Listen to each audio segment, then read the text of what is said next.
12장 9절에서 14절, 구약성경 958쪽에 있습니다. 958쪽입니다.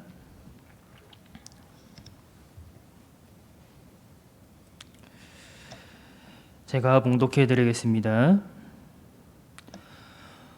전도자는 지혜자이어서 여전히 백성에게 지식을 가르쳤고 또 깊이 생각하고 연구하여 잠언을 많이 지었으며, 전도자는 힘써 아름다운 말들을 구하였나니 진리의 말씀들을 정직하게 기록하였느니라.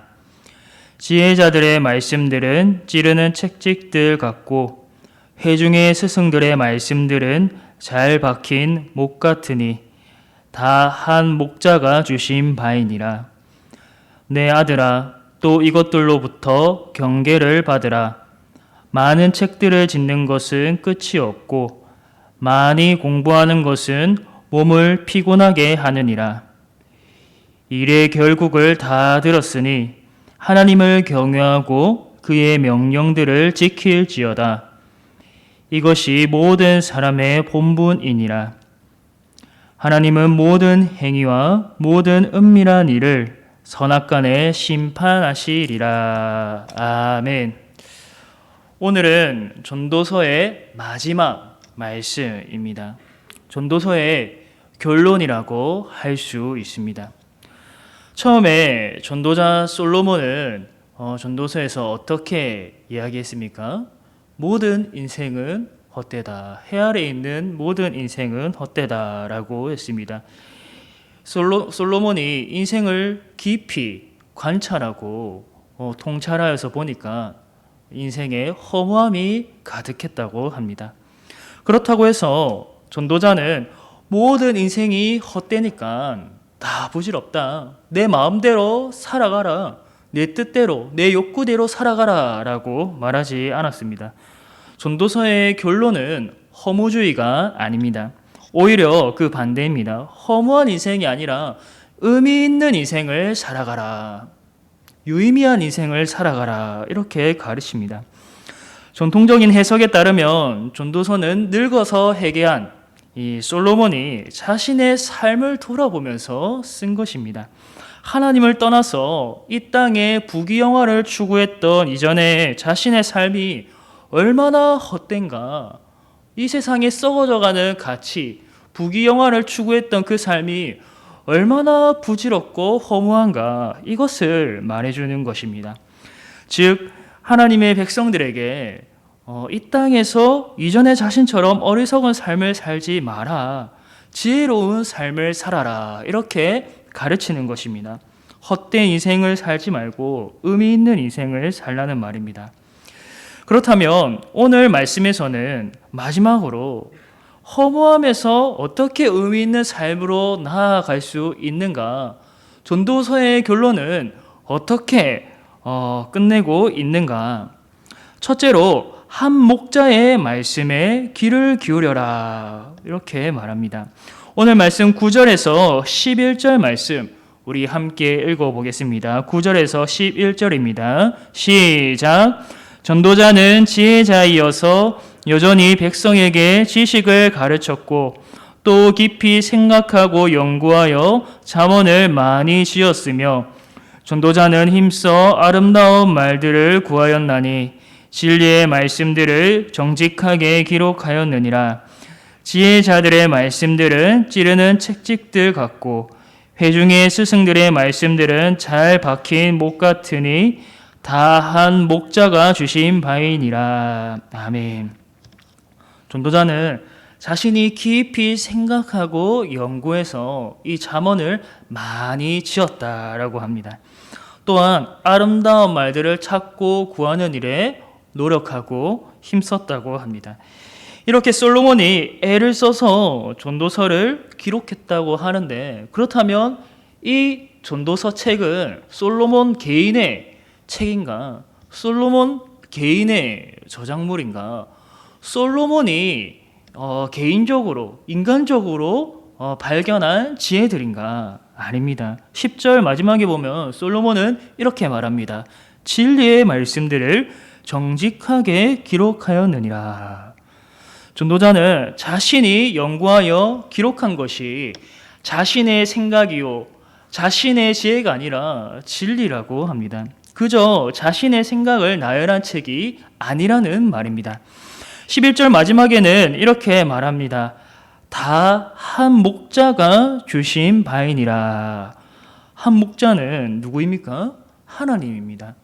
즉, 이 지혜는 하나님의 말씀이라는 것입니다. 전도자 솔로몬에게 지혜를 주셔서 그를 통해 하시는 하나님의 말씀입니다. 그렇기 때문에 우리는 전도서 말씀을 읽을 때에 하나님의 말씀으로 생각하고 받아들여야 됩니다. 하나님이 솔로몬을 사용하셔서 우리에게 말씀하시는구나. 하나님의 백성에게 지혜를 가르치시는구나 라고 생각해야 됩니다. 회개한 솔로몬을 통해서 하나님은 인생의 헛됨을 가르치고 동시에 참 의미 있는 인생을 살게 하십니다. 11절을 다시 보면 이렇게 말합니다. 지혜자들의 말씀들은 찌르는 채찍들 같고 회중의 스승들의 말씀들은 잘 박힌 목 같으니 다 한 목자가 주신 바이니라. 전도서는 인생을 가르치는 지혜가 있습니다. 이 지혜는 인간의 지혜가 아니라 누구의 지혜라고 했습니까? 하나님의 지혜. 하나님이 솔로몬에게 가르쳐 주신 지혜입니다. 하나님의 영감으로 기록된 책입니다. 지혜자들의 말씀들은 다 한 목자가 주신 바이니라. 즉 하나님이 자신의 백성들이 어리석은 인생에서 지혜로운 인생으로 돌이키게 하시려고 회개하게 하시려고 주신 말씀입니다. 그래서 전도서의 말씀을 들을 때 때로는 우리의 잘못되고 연약하고 무지하고 어리석은 부분들을 후벼 파고 찌르고 아프게 합니다. 11절에 보면 지혜자들의 말씀들은 무엇과 같다고 합니까? 찌르는 채찍들 같고, 이 찌르는 채찍은 양들을 올바른 방향으로 움직이게 하는 목자가 쓰는 도구라고 할 수 있습니다. 양들이 잘못된 길로 나아갈 때에 또 가축들이 이 우리에서 벗어나려고 할 때, 험한 길로 나아가려고 할 때 그를 올바른 길로 인도하려고 채찍질 하는 것으로 볼 수 있습니다. 즉, 이 자극을 줘서 잘못된 길을 가지 않고 안전한 길로, 올바른 길로 가게 하는 것입니다. 이처럼 하나님은 헛된 인생에서 의미 있는 인생으로 돌이키게 하기 위해서 때로는 말씀으로 자극을 줍니다. 권면하고 경고하고 책망하고 그러한 말씀으로 우리에게 역사하십니다. 그리고 11절의 다음 말씀을 보면 회중의 스승들의 말씀들은 잘 박힌 못과 같으니 라고 합니다. 잘 박힌 못은 어떤 것을 고정시키고 움직이지 않게 만듭니다. 잘 박힌 못은 아마도 하나님의 지혜로운 말씀이 백성들의 심령에 새겨져서 강하게 붙드는 것으로 볼 수 있습니다. 목자이신 하나님은 자신의 양무리를 향하여서 찌르는 채찍으로 올바른 길로 인도하시고 잘 박힌 목처럼 우리 영혼에 말씀으로 가르치시고 새기시는 일을 하십니다. 이와 비슷한 의미에서 히브리서 4장 12절에 이렇게 말씀합니다. 하나님의 말씀은 살아있고 활력이 있어 좌우의 날선 어떤 검보다도 예리하여 혼과 영과 및 관절과 골수를 찔러 쪼개기까지 하며 또 마음의 생각과 뜻을 판단하나니. 아멘. 하나님의 말씀은 무엇과 같이 우리에게 역사한다고 합니까? 좌우의 날선 검과 같이, 좌우의 날선 어떤 검보다도 예리하여. 그의 말씀은 우리를 변화시키고 새롭게 하십니다. 마치 이 수술이 필요한 환자가 수술대에 올라가서 의사 손에 들린 메스로 수술을 받는 것과 같습니다. 하나님의 말씀은 때로는 찌르는 채찍 같고 좌우의 날선 검과 같이 우리 영혼에 역사하지만 우리를 고치시고 회복시키십니다. 우리를 괴롭게 하려고 하는 것이 아니라, 우리를 아프게 하려는 목적이 아니라, 우리를 책망하는 것 자체가 목적이 아니라 우리를 고치시고 회복시키고 새롭게 하시기 위하여서 그러한 말씀으로 역사하신다는 뜻입니다. 요한계시록 1장에 보면 예수 그리스도께서 어떠한 모습으로 나타나십니까? 그의 입에서 좌우의 날성검이 나오고, 즉 검과 같은 하나님의 말씀이 예수 그리스도 입에서 나오고 있다라는 것입니다. 여전히 우리 안에서 옛사람의 본성이 있어서 하나님을 멀리하고 싶고, 솔로몬처럼 이 세상에서 부귀영화를 이루고 누리고 싶은 욕망이 솟아오릅니다. 하지만 하나님의 말씀이 우리 안에 역사할 때에 이런 옛사람의 본성을 찌르고 제거하십니다. 대신에 우리 마음을 성령으로 부드럽게 하사 이 세상의 헛된 가치를 따르는 것이 아니라 하나님의 말씀에 귀를 기울이게 하고 하나님의 뜻을 따라 사는 삶을 살게 하십니다. 즉 헛된 삶에서 의미 있는 삶으로 나아가게 하는데, 그 비결은 바로 하나님의 말씀이 내 안에 역사하시는 것이다. 단순히 지식적으로 내가 그것을 말씀을 알고 있는 것이 아니라 내 영혼 안에 그 말씀이 역사하는 것이다.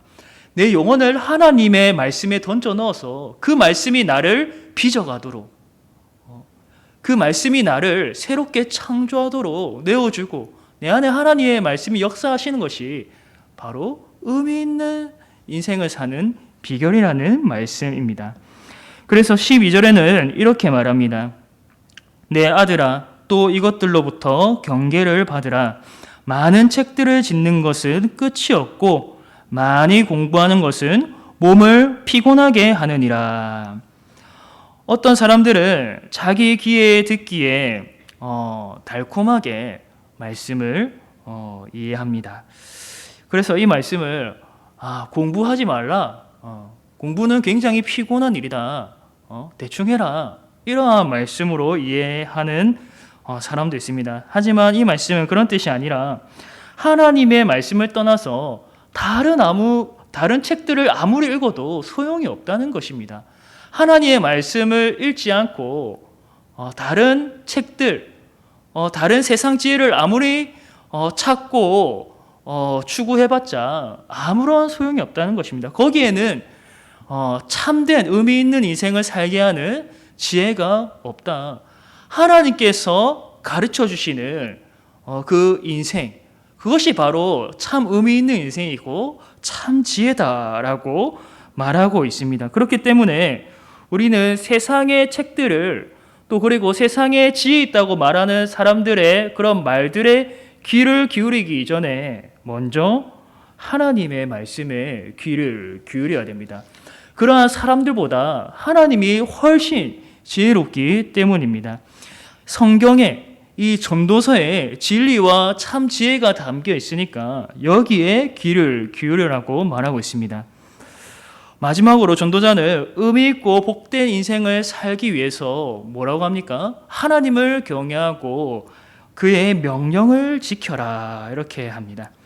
그리고 이것이 모든 사람의 본분이다라고 가르칩니다. 우리 13절에서 14절 말씀 함께 읽어보겠습니다. 시작. 이래 결국을 다 들었으니 하나님을 경외하고 그의 명령들을 지킬지어다. 이것이 모든 사람의 본분이니라. 하나님은 모든 행위와 모든 은밀한 일을 선악간에 심판하시리라. 아멘. 전도자는 이제 정말 결론을 말합니다. 하나님을 경외하고 그의 명령들을 지켜라. 이것이 바로 전도서의 결론이고 전도서에 기록된 모든 내용의 요약입니다. 하나님을 경외하고 그의 명령들을 지켜라. 사랑하는 성도 여러분, 하나님의 형상으로 지음받은 사람은 하나님의 뜻대로 사는 것이 가장 좋고 복된 길임을 믿으시기를 바랍니다. 인생을 어떻게 살아갈 것인가, 어떤 인생이 복된 인생인가, 그것은 인생을 창조하신 하나님이 제일 잘 아십니다. 이 세상의 모든 것을 소유한다 하더라도 하나님을 떠난다면 그것이 무슨 유익이 있겠습니까? 하나님이 없다면 그 모든 것은 아무런 소용이 없습니다. 반대로 내게 이 세상에 아무것도 주어지지 않는다 해도, 내 손에 이 세상에 그 어떤 것도 주어지지 않았다고 해도 하나님이 나와 함께 하시고 그 사람이 하나님의 뜻대로 살아가는 백성이라면 그는 지혜로운 인생이요 복된 인생입니다. 왜냐하면 하나님은 자기 백성을 죄에서 구원하시고 사망에서 건지시고 영원토록 그를 보호하시고 예수 안에서 승리하게 하시기 때문입니다. 하늘과 땅에 그리고 우주와 영적인 세계를 다 포함해도 가장 귀한 분이 누구인가? 가장 높은 분이 누구인가? 가장 권세 있는 분이 누구인가? 가장 지혜로운 분이 누구인가? 가장 빛나는 보배이고 가장 큰 선물은 바로 하나님 자신입니다. 하나님이 지혜 그 자체이십니다. 14절을 보면 하나님이 모든 행위를 심판한다고 합니다. 지혜로운 자는 어떤 자인가? 무엇을 아는 자인가? 마지막 날에 심판이 있음을 아는 자입니다. 하나님이 행위대로 심판하시는 분임을 알고 믿는 자입니다. 그래서 이러한 지혜자는 하나님 앞에서 죄를 짓지 않으려고 노력합니다. 하나님이 미워하시는 세속적이고 어리석은 삶을 살지 않으려고 몸부림칩니다. 이는 심판이 두려워서가 아니라 하나님을 경외하고 그의 계명을 지키는 것이 가장 지혜롭고 복된 길임을 알기 때문에 그의 계명들을 지키는 것입니다. 그래서 죄를 짓지 않는 것입니다. 사랑하는 성도 여러분, 항상 하나님과 그의 말씀을 가까이 하시기를 바랍니다. 그렇게 하면 헛된 인생이 아니라, 세상의 헛된 것을 추구하는 인생이 아니라 하나님이 기뻐하시는 영원한 가치를 쫓아서 살아가게 됩니다. 우리의 몸은 죽게 되지만 영원한 의미를 남기고 하나님이 기억하시고 기뻐하시는 그러한 삶을 남기게 되는 것입니다. 바로 이것이 전도서가 교훈하는 참 지혜자의 삶입니다. 위대한 신앙인이었던 아우구스티누스는 지혜에 관하여서 아주 감동적인 말을 남겼습니다. 만일 지혜가 하나님이시라면 진정한 철학자는 하나님을 사랑하는 사람이다. 만일 지혜가 하나님이시라면 진정한 철학자는 하나님을 사랑하는 사람이다. 성도 여러분, 하나님이 우리를 올바른 길로 인도하시는 지혜의 그 자체이심을 믿으시기를 바랍니다. 하나님을 의심하지 말고 그 말씀에 믿음으로 귀를 기울이시기를 바랍니다. 이 세상의 헛된 철학이 아니라 늘 하나님을 가까이 하고 그의 말씀에 귀를 기울이십시오. 그분을 경외하고 더 나아가서 그분을 사랑하십시오. 하나님을 사랑하는 자가 세상의 그 어떤 철학자보다 고상합니다. 그 어떤 지혜자보다 훨씬 차원이 높은 지혜를 가진 자입니다. 오늘도 그 지혜로우신 하나님을 사랑함으로써 하나님이 기뻐하시는 인생, 복되고 거룩한 인생으로 나아가시기를 주님의 이름으로 축복합니다. 우리 함께 찬송가 32장